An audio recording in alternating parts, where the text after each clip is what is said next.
사람들이 이렇게 권력자들이 이렇게 고발하는데 그러다가 너 죽을 수 있어 라고 하는 그러한 말을 빌라도가 예수님께 하는 것입니다. 육신의 생명을 가지고 있는 우리에게 있어서 가장 무서운 것이 죽음입니다. 그래서 그 죽음이라고 하는 것이 권세를 가지고 있고 또 우리가 육신의 생명을 가지고 있는 동안에는 그러다 너 죽어 누가 그런다고 말한다면 그것은 가장 무서운 말이 될 것입니다. 근데 이 시대를 진단하는 그런 글 가운데 이런 글이 있더라고요. 어떤 글이냐면 보통 죽음이라고 하는 것, 유명한 사람들의 죽음도 있고 여러 가지 죽음이 있지만 익명의 죽음이라고 하는 거, 사람 별로 중요하지 않은 사람의 그 익명의 죽음은 되게 감춰져 있다라는 거예요. 그리고 드러나지 않고 점점 더 숨어버립니다. 그래서 누가 어디서 죽었는지, 혼자서 고독하게 죽었는지 잘 알려지지 않게 되는 것이 죽음의 속성인데, 이 코로나 시대에는 독특하게 그것이 전혀 반대가 돼가지고 이 죽음들이 드러난다라는 거예요. 그래서 그 죽음이 공공연하게 드러나게 되어지고, 그래서 그 죽음의 공포가 더욱더 강해지고 우리 삶 속에서 그 죽음의 공포를 일깨워지고, 그러다 보니까 우리는 육신의 생명에 대해서 더 집착하게 되는 그런 삶을 살게 된다. 브라질에서 그런 뉴스가 나오더라고요. 거기가 이제 미국 다음으로 사망자가 많은데 매장지가 없는 거예요. 그래서 오래된 묘들을 이제 파내가지고 그 유골들은 이장하고 거기다가 이제 지금 막 죽어서 나오는 그 이제 시신들을 매장하는데, 그 작업을 하는데 밤을 새워가지고 무덤들을 파헤친다, 이런 이제 그 제목의 뉴스예요. 밤새워서 무덤을 파헤치는 그런 것들이 드러나는 것을 통해서 보게 될 때에 이 시대가 얼마나 참으로 이 죽음의 공포가 드러나고 있는가라고 하는 것을 알게 됩니다. 죽음에 패배하게 되고 죽음에 무릎 꿇을 수밖에 없는 것입니다. 어느 누구도 육신의 생명을 가지고서 이 죽음을 이길 수가 없어요. 모두가 패배하게 되어 있습니다. 모두가 무릎 꿇을 수밖에 없는 것이죠. 그래서 죽음의 그림자가 드리워진다고 한다면 육신의 생명은 너무나도 연약한 것이고, 죽음의 그림자가 드리워지면 모든 것들은 무덤이고 모든 것들은 허무하게 됩니다. 죽음의 그림자를 적용해 보십시오. 그렇게 되면 우리가 가진 모든 것, 우리가 이룬 어떠한 성취라고 할지라도 그 허무와 무덤이 다 삼켜버리는 것을 보게 됩니다. 그것이 죽음의 힘이에요. 죽음의 위력이에요. 죽음의 권세예요. 빌라도가 예수님을 향해서 너 죽을 수 있어라고 말하면서 그 죽음의 권세를 드러내는 것입니다. 당연히 물러서야죠. 육신의 생명을 가지고 있으니까 당연히 물러서야죠. 당연히 무릎 꿇어야죠. 근데 예수님께서 오늘 말씀에서 기록되어 있는 것처럼 아무런 변명도 하지 아니하고 성경에서는 한마디도 대답하지 않았다라고 그렇게 기록되어 있습니다. 그러다 보니까 빌라도가 놀라워하더라. 놀라운 일이죠. 예수님께서는 바로 스스로 그 죽음 속으로 걸어 들어가신 것입니다. 한마디도 대답지 않고 그 죽음에 대해서 변호하지 않았기 때문에 스스로 예수님께서는 그 죽음 속으로, 모두가 죽음 앞에 패배할 수밖에 없는데 예수님께서는 스스로 자기 자신을 변호하지 않고 죽음 속으로 들어갔습니다. 빌라도의 경고에도 불구하고 너는 왜 한마디도 변명하지 않느냐, 너 죽을 수 있어라고 하는 그 빌라도의 그러한 경고에도 불구하고 예수님께서는 스스로 죽음 속으로 걸어 들어가셨습니다. 그것은 죽음과의 대결입니다. 우리에게도 너무나도 무서운 죽음, 육신의 생명을 가지고 있는 동안 우리를 지배하게 되는 그 죽음, 그 죽음과 대결하시기 위해서 주님께서는 죽음 속으로 걸어 들어가셨습니다. 한마디도 대답하지 아니하고 우리를 지배하는 그 죽음의 권세를 이기기 위해서, 그 죽음의 권세와 싸우시기 위해서, 그 죽음의 목을 잡고 싸우시기 위해서 주님께서는 죽음 속으로 걸어 들어가셨습니다. 그 죽음을 이기기 위해서 고린도전서 15장의 말씀에 이 썩을 것이 썩지 아니함을 입고 이 죽을 것이 죽지 아니함을 입을 때에는 사망을 삼키고 이기리라고 기록된 말씀이 이루어지리라. 사망과의 싸움입니다. 사망을 삼켜버립니다. 사망이 우리를 삼켰습니다. 죽음이 우리를 삼켰습니다. 그런데 예수 그리스도께서 사망을 삼키고 사망을 이기리라고 말씀하고 계시는 것입니다. 이것이 바로 예수 그리스도께서 죽음 속으로 걸어가셔서 사망과 싸우신 것입니다. 죽음과 싸우신 것입니다.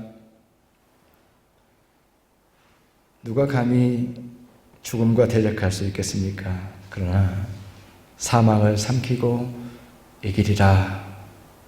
주님께서 죽음과 대결하셨고 그 죽음의 그림자를 삼키고 이기기 위해서 죽음 속으로 들어가셨습니다. 그리고 그것은 어느 누구도 해줄 수 없는, 이 세상의 어느 누구라고 할지라도, 이 세상에서 가장 나를 사랑하는 사람이라 할지라도 해줄 수 없는 그 일, 나를 위해서 죽어줄 수 없습니다. 그러나 주님만이, 오직 주님만이 나를 위해서 죽어주셨고 예수 그리스도의 죽으심으로 내가 살게 되었습니다.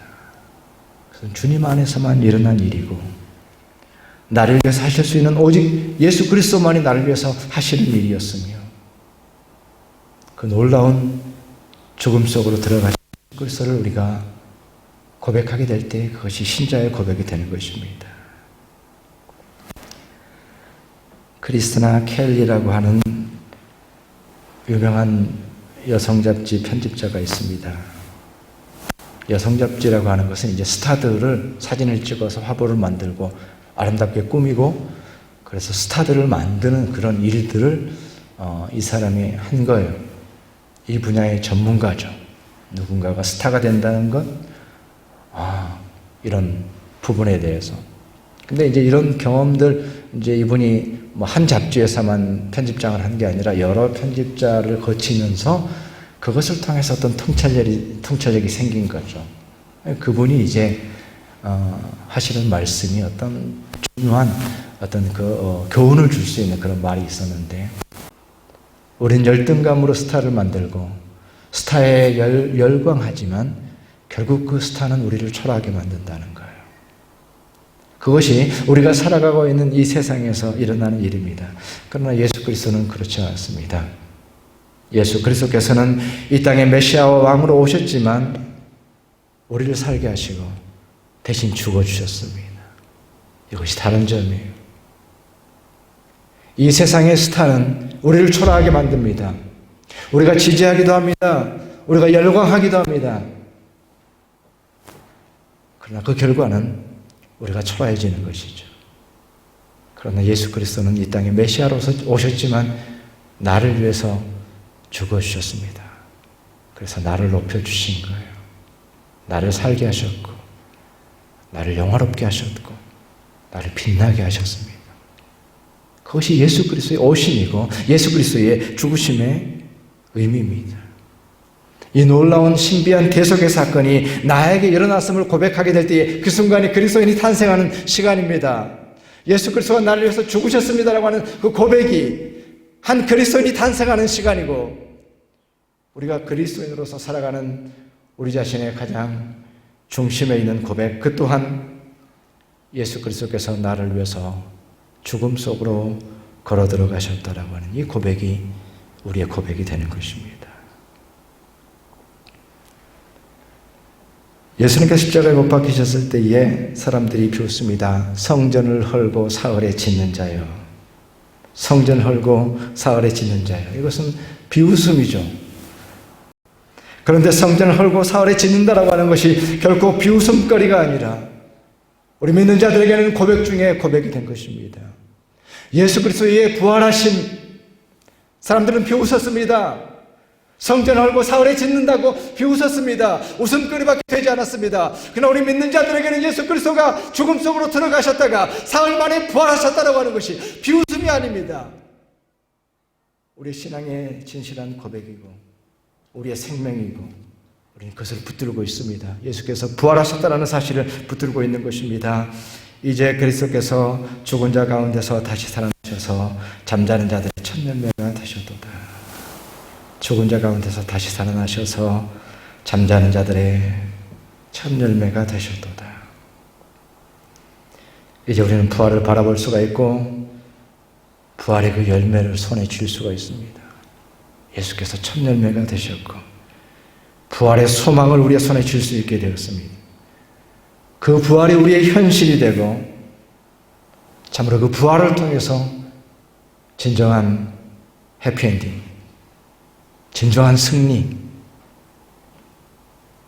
지금의 삶이 어떠하든지, 지금의 상황이 어떠하든지, 지금까지의 평가가 어떠하든지 부활을 통해서 우리가 승리한다라고 하는 이 해피엔딩.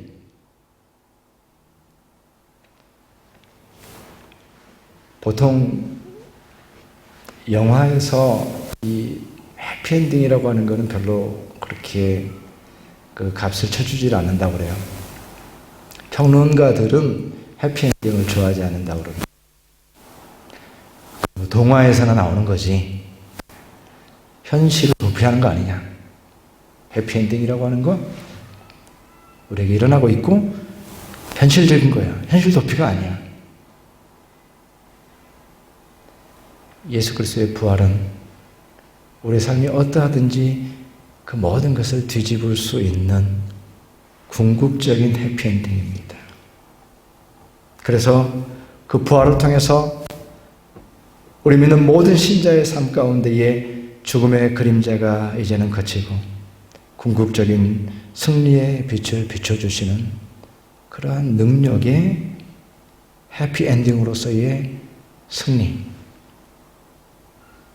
우리가 육신을 가지고 살아가는 동안, 육신의 생명을 가지고 살아가는 동안에는 죽음의 그림자가 덮여서 이 세상의 모든 삶의 문제들에 눌려서 자유하지 못하고 기쁨을 잃어버리고 그림자 가운데 어둠 가운데 사는 것 같지만 부활의 빛이 우리 가운데 비칠 때에, 부활의 현실이 우리에게 현실이 될 때에, 현실 도피가 아니라 부활이 우리의 현실이 되어서 부활의 빛이 우리에게 비춰지게 될 때에 그것이 우리 삶의 모든 어둠을 걷어내고 승리의 빛을 우리 삶 속에 비춰주는 것입니다. 그래서 부활의 빛을 비추고 나면 우리 삶의 모든 의미가, 모든 현실들이 전혀 다른 의미를 갖게 됩니다. 부활을 적용해야만 제대로 됩니다. 부활을 적용해야만 그리스도인들이 제대로 되는 것입니다. 그래서 진정한 그리스도인의 구별됨이라는 게 뭐냐? 어떤 게 구별됨이냐? 좀 다르게 살아야지 부활을 적용해야 됩니다. 그렇지 않으면 힘겨워서 안 됩니다. 그리스도인의 구별됨이라고 하는 것은 부활의 신앙을 가질 때에 거기에 구별됨이 있는 것입니다. 거룩함이라고 하는 말의 의미가 어떻게 성취될 수 있는가? 거룩함이라는 말의 의미가 무엇인가라고 말할 때도 우리는 부활을 말해야 됩니다. 그래야만 거룩함의 의미가 있는 거예요. 거룩한 채 한다라고 해서 되는 것이 아닙니다. 그러나 부활의 신앙을 가지고 있으면 거룩함이 우리 가운데 임하게 되는 것입니다. 우리가 가진 인내와 우리가 가진 순종의 의미를 어떻게 찾을 수 있을까요? 아무리 인내해도 답이 보이지 않고 내가 이렇게 하나님 앞에 순종하는 것에 어디에서 우리가 보상을 얻을 수 있을까요? 라고 말할 때에 그 답이 어디에 있습니까? 부활의 빛 안에서만, 부활의 소망 안에서만 의미를 찾게 됩니다. 우리의 고난과 우리의 병듦과 우리의 이별의 의미가 부활 안에서는 달라집니다. 고난의 의미도 달라지고 병듦의 의미도 달라지고 이별의 의미도 달라집니다.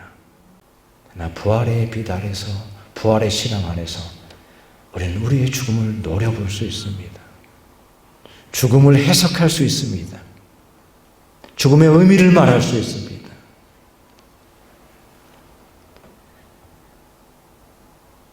그 부활의 빛 가운데 살아갈 때에 우리에게 닥쳐진 어떤 위기가 온다고 할지라도, 어떤 어려움이 온다고 할지라도 그것을 극복할 수 있는 것이죠.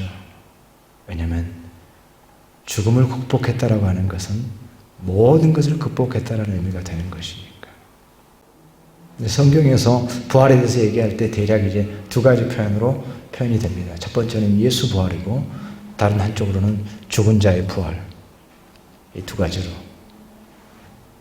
예수 부활하면은 역사적 사건으로서 과거의 사건이 되어버립니다. 죽은 자의 부활, 신자의 부활하게 되면 미래의 어떤 일이 되는 거예요. 그래서 과거와 미래의 부활입니다. 그래서 지금 오늘날의 현실 속에서는 이 부활의 신앙이라고 하는 것이 큰 구멍이 생겨 있는 거예요. 이게 문제예요.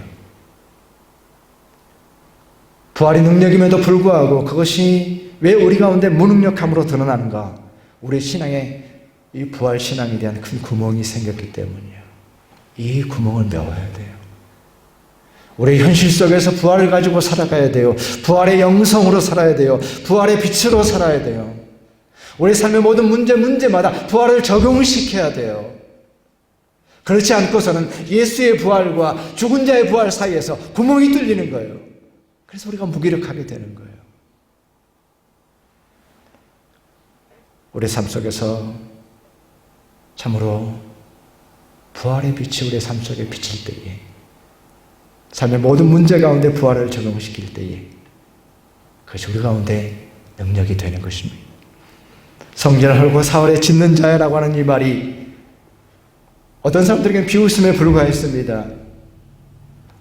우리 삶 가운데에서 참으로 예수 그리스도의 부활이 있음에도 불구하고 우리의 삶을 그런 비웃음과 죽음의 그림자 안에 놓을 것이 아니라 성전을 헐고 사흘에 짓는 자여라고 하는 이 말이 부활하신 주님에 대한 진정한 고백이 될 때에 그것은 비웃음이 아니라 부활의 빛 가운데 살아가는 삶의 능력이 되는 거예요. 똑같은 말이지만 성전을 헐고 사흘에 짓는 자여, 이 말이 그저 비웃음에 불과했습니다. 조롱거리에 불과했습니다. 그러나 성전을 헐고 사흘에 짓는 자라고 하는 말이 예수 그리스도의 부활을 믿을 때에, 그 부활이 나의 부활로 여겨질 때에 성전을 헐고 사흘에 짓는 자라고 하는 것은 이 세상을 이기는, 죽음을 이기는 부활에 대한 소망이요, 부활에 대한 고백이요, 부활의 신앙이 되는 것입니다. 우리의 삶을 죽음의 그림자와 비웃음 가운데 그 아래 놓지 마시고 예수 그리스도의 부활의 고백, 부활의 신앙의 놀라운 능력을 통해서 부활의 능력 가운데 살아갈 수 있는